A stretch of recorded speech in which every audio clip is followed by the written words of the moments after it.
Army team targeted by terrorist.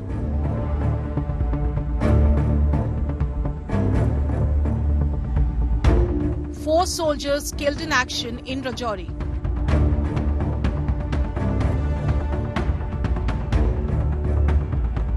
Third big Rajouri attack in 2023.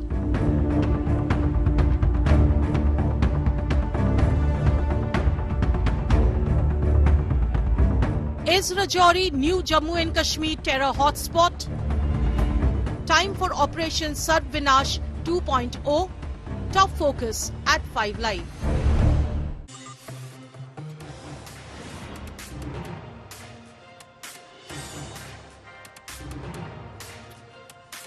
Another terror encounter, another day. 4 army soldiers were shot dead by terrorists who ambushed them at the heights of the Dera Ki Gali area of Rajouri sector, not very far from the line of control. It's the hinterland in an area called the Poonch Rajouri part of Jammu and Kashmir that has emerged as one of the most dangerous areas as far as terror is concerned. I'm going to explore this over the next 40 minutes right here on 5 Live. I'm Shiv. These are the headlines.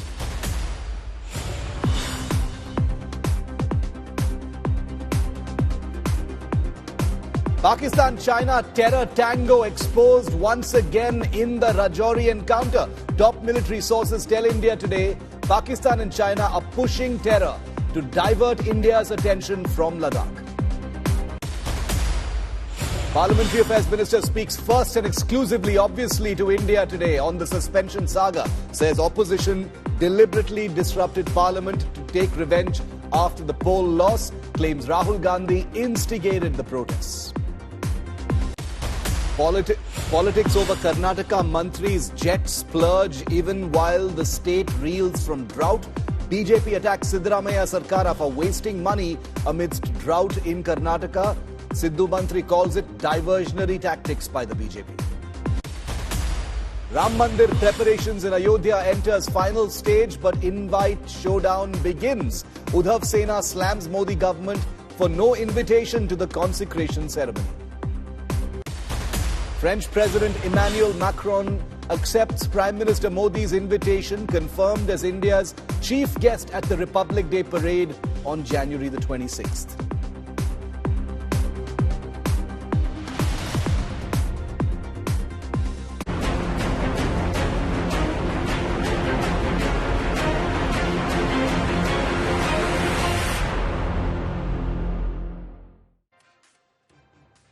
Rajouri sector in Jammu and Kashmir is once again the battlefield of a deadly new terrorist encounter. 2 vehicles, 2 army gypsies were ambushed by terrorists from their hiding place as they were speeding towards an encounter site where Indian Jawans were engaging with terrorists. 4 army soldiers have lost their lives. They were killed in action during this exchange of fire. They were in their gypsies when they were shot dead. At least 2 more are said to be critically injured at this point of time. This is a story that goes way beyond just the Rajouri sector area called Dera Ki Gali, where this ambush took place, because the implications go far beyond just Jammu and Kashmir. They in fact go all the way to Ladakh as well, and we'll be telling you in an exclusive report shortly by India Today's Manjeet Negi why we believe this to be the case.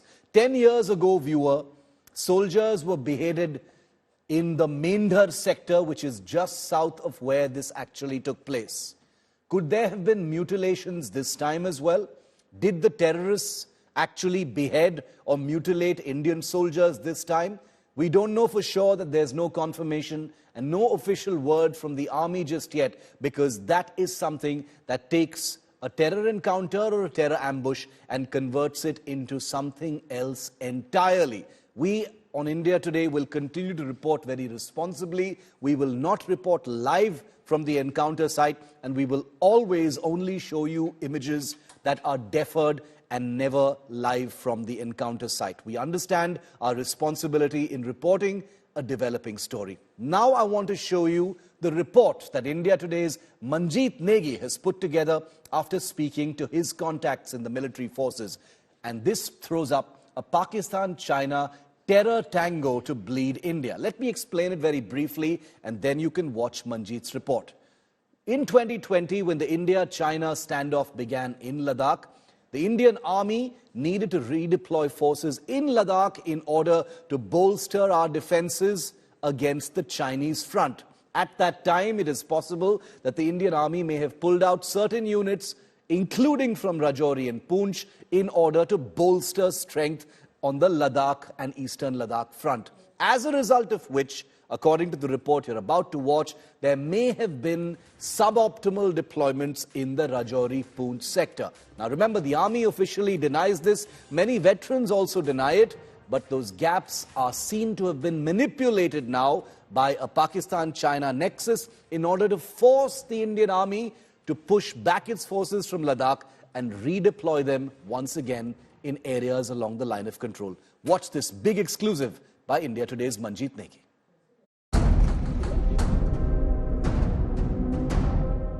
4 soldiers of the Indian Army shot dead by terrorists as they rushed towards an encounter site in Jammu and Kashmir.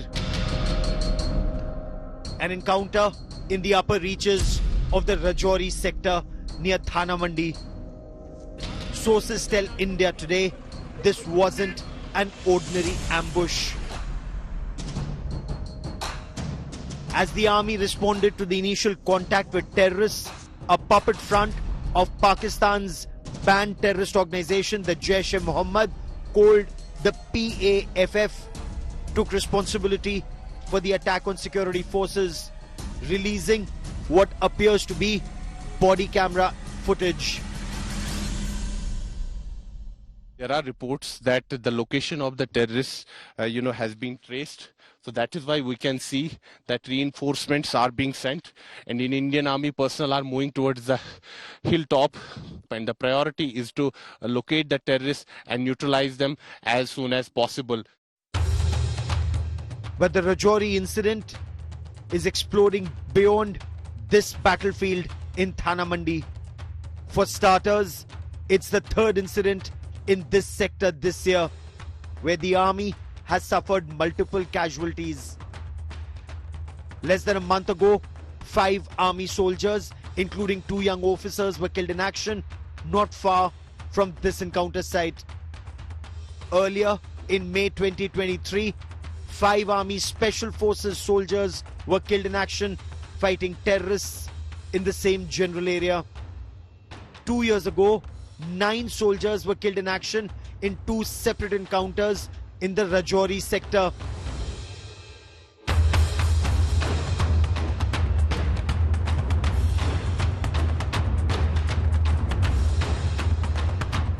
A clear pattern has emerged. Despite overall levels of terror coming down across Jammu and Kashmir after the abrogation of Article 370, the Poonch Rajouri sector remain ablaze with high casualty incidents. And this is where the story escalates. Top defense sources have told India Today that both Pakistan and China have been actively cooperating to trigger a new wave of terrorism in Jammu and Kashmir. The aim is to put pressure on the Indian Army to withdraw troops from the eastern Ladakh sector and redeploy forces south of Pir Panjal. The reason? In 2020, when the India-China standoff began in eastern Ladakh as part of the effort to bolster force levels at the friction points, including near Galwan, the army had pulled out units of the Rajouri-Poonch area and redeployed the uniform force in Ladakh. This created a major force gap in this area, providing a clear opportunity for the China-Pakistan nexus to reactivate terror south of Pir Panjal. While China gains from pressure on the Indian Army to possibly consider redeployment of troops from Ladakh to Poonch and Rajouri, the Pakistan Army gets to drum up emotions in view of elections on the corner in Pakistan. With Sunilji Bhatt in the Rajouri sector and Manjeet Singh Negi in Delhi. Bureau Report, India today.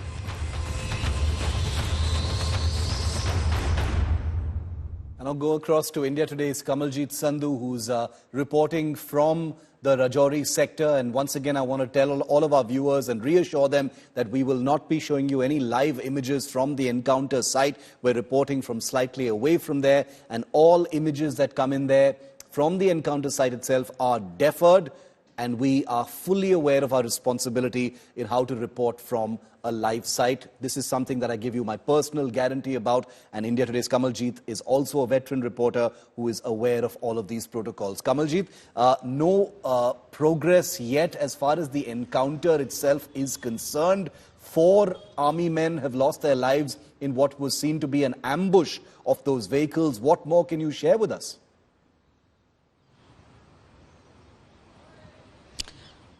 Shiv, what has been reiterated is that the terrain is very difficult. Unlike Kashmir, where there are mountainous regions, behind me, if you can see those soft hills, those are actually surrounded. If you see, there's a thick foliage of green cover all around. And that is what really makes it really tough, because even if you have drones for surveillance, those men can simply just hide into cavities in caves, in natural cave-like formation. And we've seen this happening often in Rajouri and Poonch area. What we also know is that when all of a sudden this ambush-like firing took place on 2 of the vehicles, one an army gypsy, an army truck, there was an immediate retaliation. But meanwhile, it does seem that the terrorists managed to flee inside the green foliage.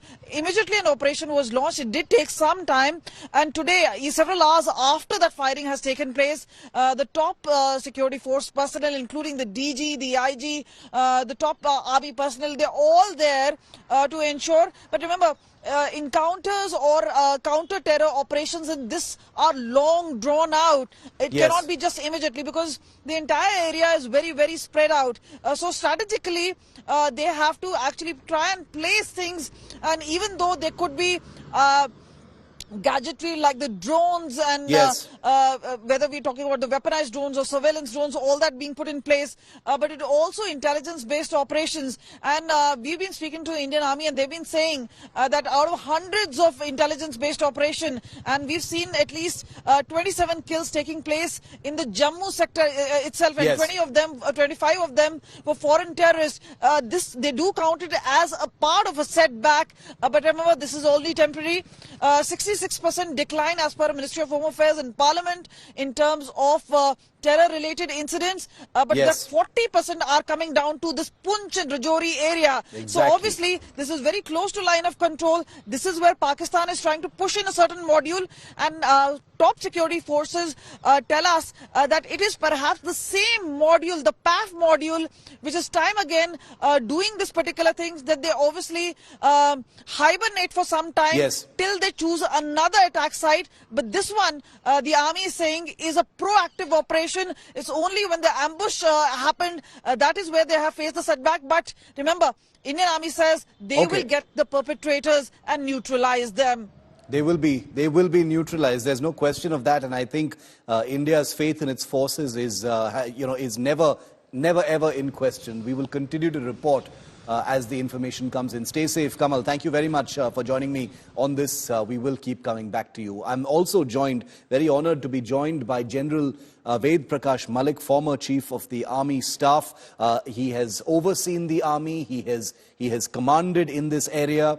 He has led men in encounters and operations in Jammu and Kashmir, and he knows more than a thing or two, more than most, I would say, about the situation south of the Pir Panjal, the spotlight that has been cast on the Rajouri Poonch sector, and what India can actually do about it. Welcome, General. Thank you very much for your time. It's a sad occasion, when we are discussing once again an encounter in which 4 army men have lost their lives in what appears to have been some kind of a terror attack on their vehicle convoy when they were speeding towards the actual encounter site. I'd like to begin, General, by getting your first impressions from what you've heard so far about this attack, sir.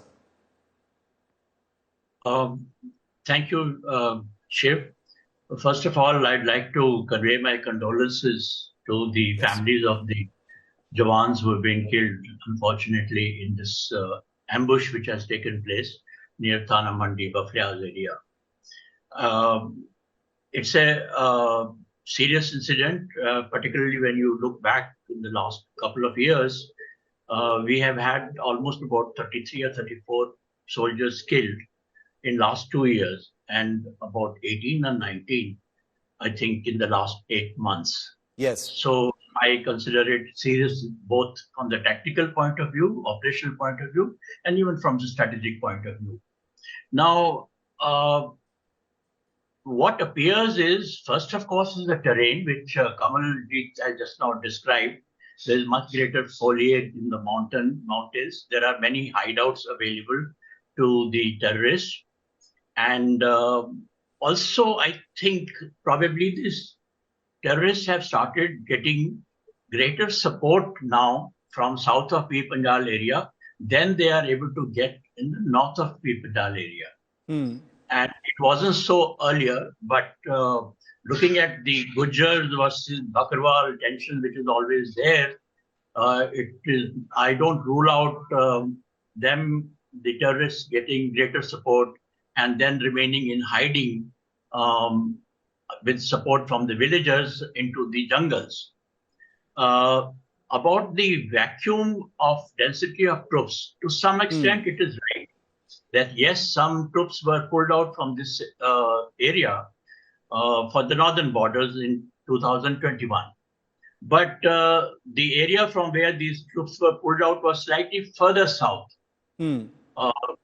Despite all that, I'm sure the lesser density of troops would probably also could be helpful to the terrorists to carry out their activities. There is no doubt that the density of troops is much less today than, say, it was 2 years ago. And so it is also, now that they're focusing on this area, I think it is making greater impact. Today, you know, anything happening in the valley, it is taken for granted. But in this area, it is not taken for granted because there's a very large Hindu population also. Yes. And so it's a serious incident, and I'm sure the army and the local formations would be taking actions on it. Now, firstly, as far as the tactical part is concerned, I think I leave it to the commanders on the spot to judge if they have gone wrong somewhere or if they are going wrong somewhere. Because troops rushing to an encounter site is something which the terrorists always take advantage of. They know that when they create an incident, there will be troops rushing to that particular site. Yes. I don't know why that particular route to the ambush site, the earlier site, was not, wherever the encounter was taking place, it was not sanitized. That should have been sanitized. 2 vehicles going in that direction, full of 6 or 7 or 10 troops, is not really good enough. So these are tactical aspects which I'm sure the local commanders will be taking into action. Yes. Looking at these incidents over the last couple of years now and so many months, I think we need to relook at the density of troops also, and perhaps for our proactive action, which must take place now. Yes. We need greater density of troops, so they will have to be pulled from somewhere and brought in here. But there's a need for us to go for a proactive operation, notwithstanding the challenges of the terrain or even of greater local support.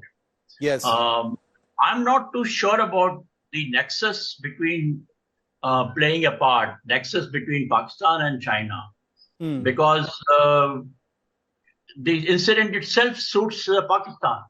Right. And right.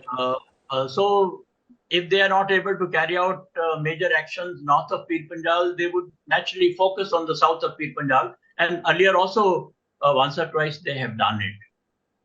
But yes, the vacuum that created by pulling out some troops from this area to the northern border, that needs to be looked into. General, this brings me to my second question, which is that, you know, what needs to be done? Because it's not like, you know, like you rightly pointed out, Rajouri Poonch has been a restive part of the line of control for a long time. Operation SARP Vash, which took place in 2003, was focused on this particular area for many of the reasons that you've also listed out. There are lots of hiding places. The terrain there lends itself to, terror encounters and terror hiding places and, logistical dumps for these terrorists who come across the LC.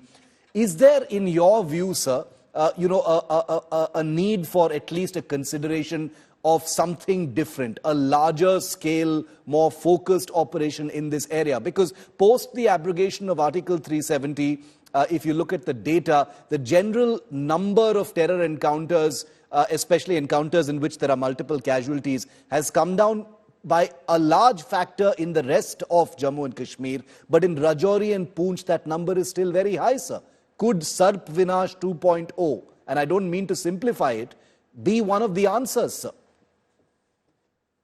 Yes, I agree with you. And that's why I said that we have to go into larger proactive operations than, say, we were doing it in the past couple of years. And for that, you require extra troops. Yes. That will have to be conducted.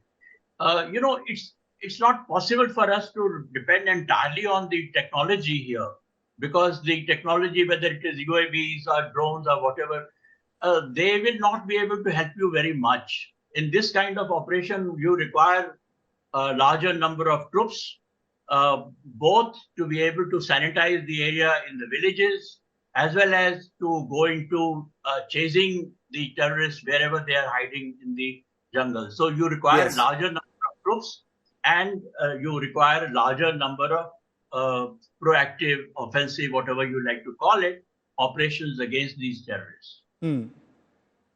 General Malik, always a pleasure, sir. Wanted to get your wisdom on this developing story, but always very, very useful to us and to our viewers to hear from someone like you, a veteran who's served the army, led the army, to tell us about some of these things which are complicated, shape-shifting concepts, but we will continue to look at them very, very closely. General Malik, a pleasure, sir. Thank you very much for your time. Thank you for being with me here on India Today. I touched upon Operation SARP Vash. Now, SARP Vash, for those of our viewers who may not know, was undertaken by the Indian Army 20 years ago, in April-May 2003, in this very sector where this encounter has taken place, in the Rajouri-Poonch belt of the Jammu region. With a surge in terrorist attacks in that year, this was a multi-day, multi-pronged attack which was proactive to hunt down and snuff out at least 65 terrorists who were hiding in caves in that area. Is it time perhaps now for a SARP Vash 2.0? Watch this report by India Today's Gaurav Sawant.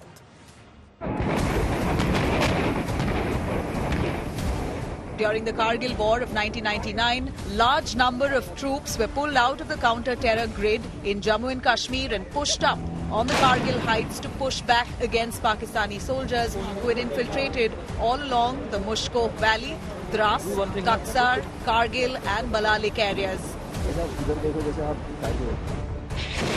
South of Pir Panjal in the early 2000s, a large number of Pakistani hybrid terror teams had established their bases on the higher reaches surrounding Poonch and Rajouri towns. There were a spate of terror strikes targeting both soldiers and civilians all along the Jammu-Rajouri-Poonch axis. The army intelligence inputs indicated the presence of more than 100 terrorists in the mountains of Hilkaka around Poonch and Rajouri.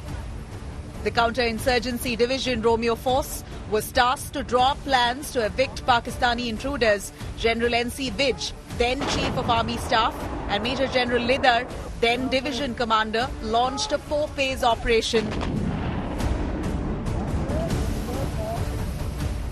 Phase 1, November to Jan 2002 to 2003, prepare helipad and mule tracks. Phase 2, February to April 2003, take control of adjoining heights. Phase 3, May to June 2003, clear area around Hilkaka of all civilians. Phase 4, June to July 2003, mount main operation on Poonch Rajouri heights. In the 4-phase sustained operation, more than 65 terrorists were neutralized, including border action teams of the Pakistani Army that comprised doctors of the Pakistan Army treating terrorists in caves. The remaining terrorists fled back to Pakistan-occupied Kashmir, resulting in breaking the back of the terror outfits south of Pir Panjal. However, with relocation of troops to eastern Ladakh in 2020 post-Galwan, terrorists backed by Pakistan have once again established bases in the higher reaches of the Poonch-Rajouri heights, clearly indicating it is time for SARP Vash 2.0. Gaurav Sawant for India Today.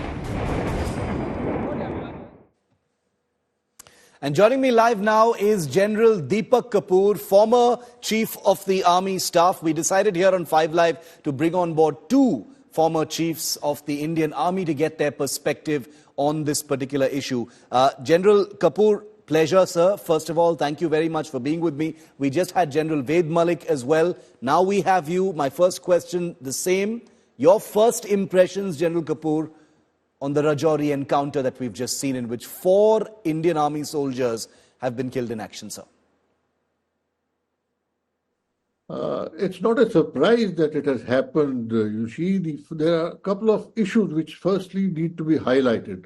And the first and foremost of those is the recent decision of the Supreme Court of India abrogating, agreeing with the government's decision of abrogation of Article 370. So that has sent a wave of disquiet across the line of control, and therefore that has also put in certain dynamics in play to rev up the situation in the state of Jammu and Kashmir. The second aspect, which is also related, is the fact that currently is the winter season. All passes to the valley, that is Srinagar Valley, are closed. Invariably, it has happened, and I have been in Northern Command as an Army commander, I can say that with certainty, that once the winter starts, it is areas south of Pir Panjal which draw the attention of the infiltrating forces for coming in and creating a degree of disquiet. And you also need to view it with the fact that for the past year or two, there hasn't been much of an activity in the Poonch-Rajouri sector. So there was, I'm sure they are feeling, even though there have been 3 encounters this year. Issue, and that is how you first had an encounter in the month of April, May, and this is now a follow-up of that, infiltrating of the terrorists, and then trying to create a certain amount of situation where the security forces are targeted. And this, I'm sorry about the deaths of about 4 of our men and injury to 3 others. But this is the way, a pattern which is going to be followed through, especially in these winter months when the passes up north are closed. What is it, after the abrogation of Article 370, General Kapoor, the overall levels of terrorist violence in Jammu and Kashmir have actually come down quantifiably, visibly, as per the data in front of us. But Rajouri Poonch continues to be restive. Yesterday's encounter was actually the 3rd that we've seen in which there have been, multiple army casualties just this year. May, then November, and now this particular one. What is it about the terrain there that makes it so conducive for infiltrations and, terrorist attacks and encounters, sir? 2 things. First and foremost, like I said, that winter months are a normal playground for the terrorist and infiltrating forces in the areas south of Pir Panjal. Secondly, there are a large number of hill features, not of very great heights, and a tremendous amount of jungle cover which is available in the areas of Poonch-Rajouri sector, south of Pir Panjal, thus enabling terrorists to find suitable hiding places. Incidentally, these areas also happen to be on the lower slopes of the Pir Panjal ranges, so normal civilians vacate their dhokes and come further down, thus enabling the terrorists to occupy some of those dhokes and places where they can hide and take shelter. Also, they take advantage of the inclement weather which is currently existing in this area to come and infiltrate in and cause a certain amount of turbulence in the entire sector. General, I want to draw your attention to a very troubling aspect of this attack, which hasn't been, confirmed officially yet by the army. But the reason I ask is because we've actually seen it happen before. 10 years ago in the Mendhar sector when there had been a similar ambush on our troops. There are reports, there are some journalists, there are some media reports which suggest that some of the bodies of the Jawans who were killed in action in this encounter may have been mutilated. One or maybe two of them may have been beheaded as well. The heads are said to be missing. I want to clarify once again that we don't have an official confirmation of this from the Indian Army, so we don't want to say that this has in fact happened. But if something like this has happened, and it has happened before, General Kapoor, how would the response actually change, and would it change, sir? You see, the reaction cannot change. We, the Indian Army and the security forces are there to make sure that all terrorists and all kinds of terrorism in these areas is eliminated. As to what the terrorists do with our men, I think that is heinous and not an acceptable form. But if that has been done, I'm sure the security forces will take adequate measures to ensure that all these people who indulge in such activities are taken care of in their own fashion. What would you say about the possibility of redeployment gaps, General Kapoor? Because there is reason to believe that there may have been a slight thinning out of troops from the Rajouri, Poonch, Jammu area in order to bolster defenses starting around 2020, 2021 during the Ladakh standoff. Would that be an opportunity area for Pakistan, to attack in this area? I have not only led the army, I was also the Northern Army commander, so I can say that with certainty that there would be no such gaps left, especially knowing that this area specifically gets absolutely total attention during the winter months when it's not possible to come through the northern areas because of the passes being closed. So this possibility of leaving gaps, I'm afraid I do not go along with that theory. And I have no doubt that all the gaps and all the requirement of troops which is there to ensure sanctity of the line of control are fully being maintained. But the possibility that the weather as well as the folds of the terrain may have been used by these people in conjunction with certain amount of assistance from some, and I say some locals, to infiltrate in, take shelter, and thereafter cause all the terror and mayhem in the area. That is very much possible. But I don't think the security forces will leave gaps just because there has been deployments in some other sectors within J&K or in Ladakh. Final question, General Kapoor, then, is, in your view, I mean, there are many different circumstances to understand. There are elections in Pakistan, there are elections coming up in India, there's the standoff with China in the northern areas. How should India respond to an encounter of this kind? Do you think a SARP Vash 2.0, and I asked this question to General Malik as well, a proactive kind of large-scale operation, do you think that is the order of the day now? I do not think we should get into this aspect very much for the simple reason that we've had insurgency starting in J&K from 1989. And from then till now, it's a period of almost 24 years. The troops, as well as the security forces, are very well trained and they all know what exactly has to be done. I don't think any new techniques have to be tried as far as technology is concerned.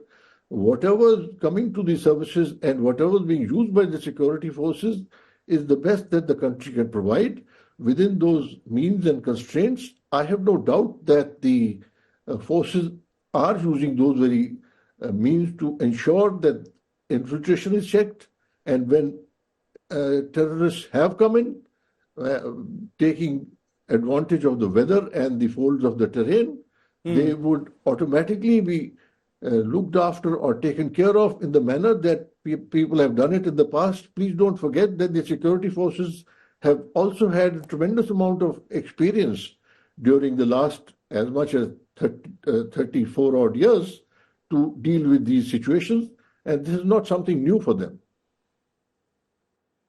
General Kapoor, thank you very much for your time and your wisdom on this developing story.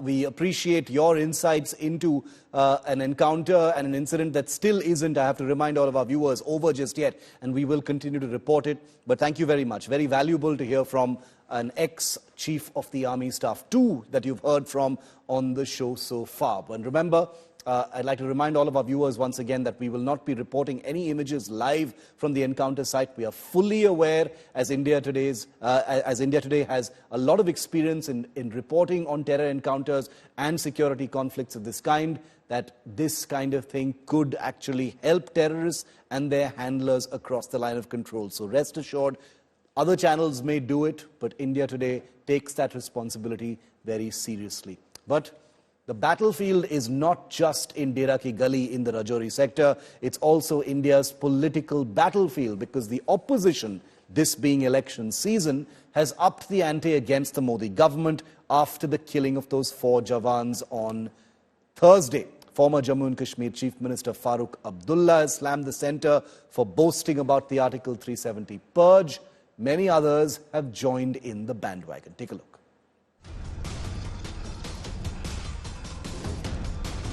The Jaish-e-Mohammed attack on an army convoy in Rajouri has triggered a political slugfest. First to train guns on the Modi government was former Jammu and Kashmir Chief Minister Farooq Abdullah, who raked up Article 370. ये 370 जिम्मेवार है terrorism का, कहते थे ना, रियासत backward हो गई थी इनके वक्त में, है? आज भी आतंकवाद है, अभी आपने देखा कि कहां पहुंचे हम, आतंकवाद बंद नहीं हुआ. Congress and other India alliance members also hit out at the centre for failing to crack down on Pakistan-sponsored terror. It is very sad part, and we salute the sacrifice of those brave Jawans. But in the meantime, Mr. Amit Shah, who continues to be in a denial mode on the happenings in Kashmir, must take responsibility. कल का जो पूंछ में हमला हुआ है, ये एक प्रकार से रिपीट ऑफ पुलवामा है. पुलवामा में इसी प्रकार से हमला हुआ था. सरकार सो रही थी, आज भी सरकार सो रही है.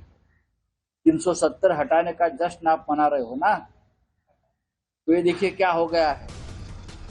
This year alone, there have been 13 terror incidents in Rajouri, resulting in the death of 11 security personnel.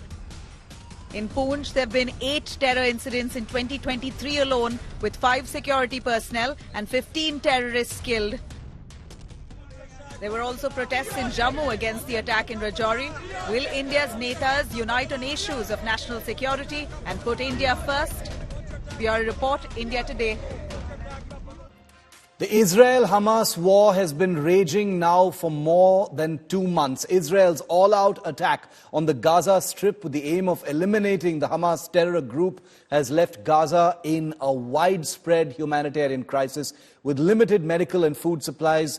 The Palestinian people are suffering. Make no mistake, this is a humanitarian crisis. However, aid is being sent to Gaza via Egypt's Rafah border, including India's own aid, but not enough supplies are actually reaching the people of Gaza. Take a look at this world-exclusive report by India Today's Foreign Affairs editor Geeta Mohan, the first Indian journalist on the Egyptian side of Gaza.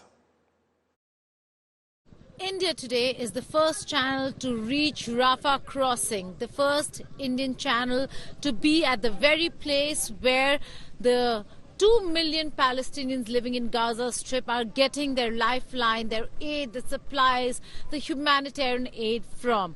It's the Rafah crossing that between Egypt and Gaza that is still operational and is sending humanitarian aid to millions on the other side. There were a lot of trucks queued up on the other side of the road, and those trucks certainly are waiting to get their clearances enter this very crossing to be able to provide the basic supplies that are coming from various countries to the people of Gaza. Also, with the truce and some some allowance for critical patients to be moved out of Gaza and to Egypt for treatment. These are the ambulances that are lined up. They are waiting and are on standby in case there are any critical patients that need to be taken to the hospitals. This is one of those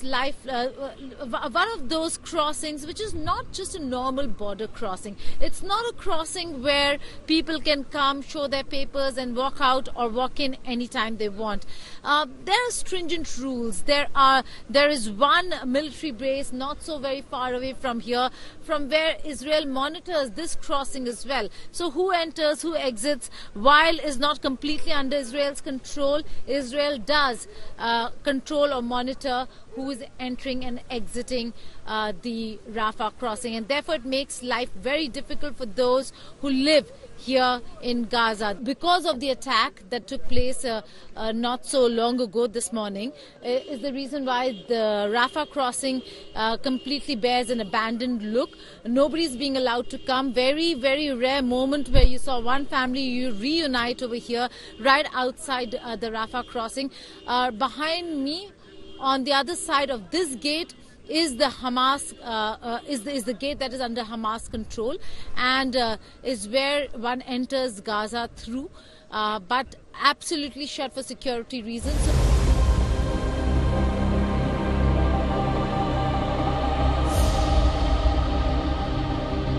Kamal Saab, how difficult was it, and what's your message to people who are allowing this war to continue? الحمد لله أولا اللي احنا طلعنا بالسلامة. صعوبات لا توصف. He's saying very, very difficult. Thank God that he's already coming out. The food is very difficult. The water, the life itself inside is very, very difficult. So رسالتك بقى. عم بعاني يعني معاناة لا يتحملها أي بشر.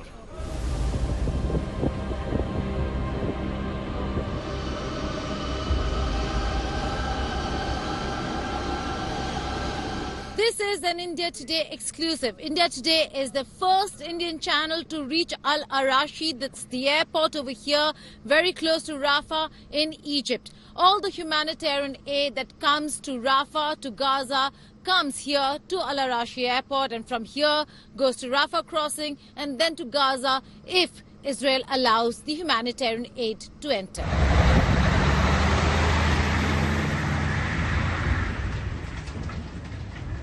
Is a delegation of the Argentinian government that is here. Later during the day, we'll also see Foreign Secretary of Britain, Foreign Secretary Cameron, who will be here, and then will be going to Rafah. All this is happening amid the conversations and talks that are taking place between the Hamas leadership and the Egyptian leadership to ensure that there is a ceasefire yet again.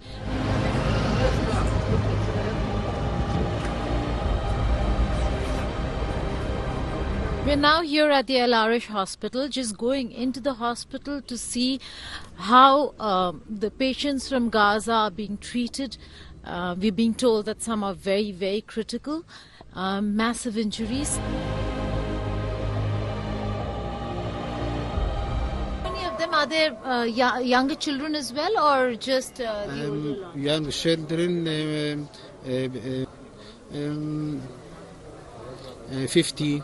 Above 50 children, above 15 children. And the age? Age 90, 10, 12, 11. 9 to 12. 9 to 12.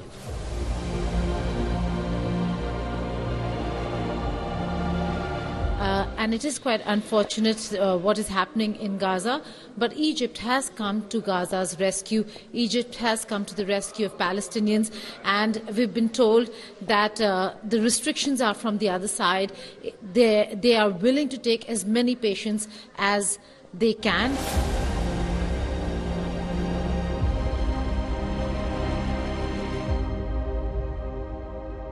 From the Rafah crossing in Egypt, this is Geeta Mohan reporting for India Today. That's it on 5 Live. Thank you so much for watching. I'll see you at the same time next week.